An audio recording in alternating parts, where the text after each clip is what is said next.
carriers are struggling. What can they do today to ease their situation maybe, or find a new way of looking at things that might help the industry as a whole?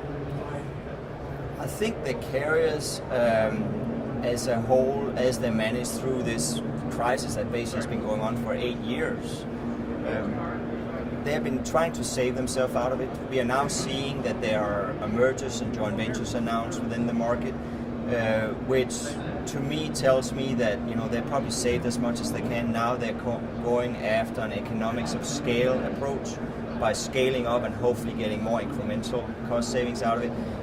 I think the cost savings are incremental at this point in time.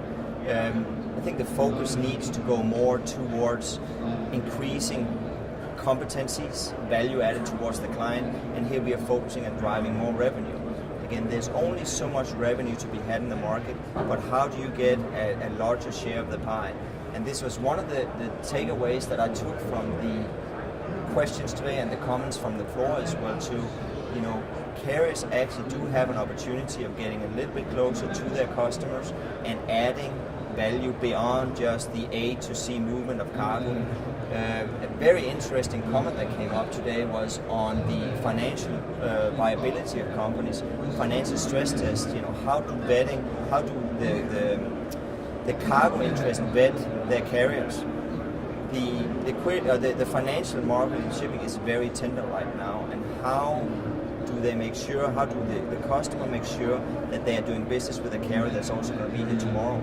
Again, we've had the most recent example of Hanjin, who has really upset supply chains and has been very, very costly for shippers. And it's a brilliant example of how things can go wrong when they go wrong. So I think there's something to be learned from that.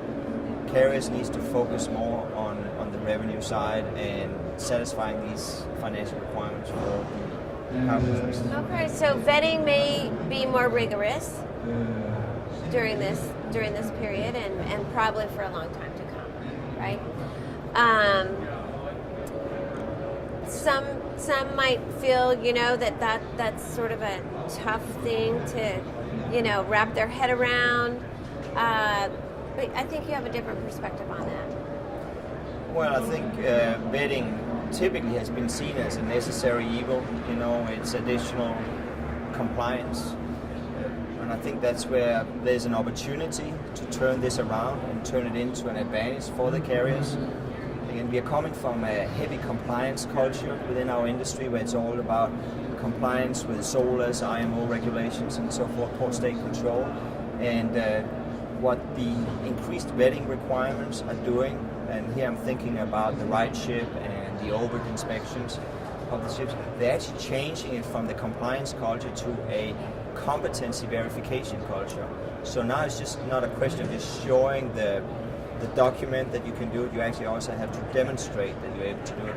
And I think there's an opportunity there for carriers to focus more on competency building. One of our panel guests today suggested that carriers should actually come to them with the solutions versus just coming and saying, we're selling a product, this is our company brochure. Come and tell us, why should we pick, this is why we are better at what you're asking us to do than maybe our competitors are. Okay, that sounds like good advice. Yeah. Thank you. You're welcome. Thanks.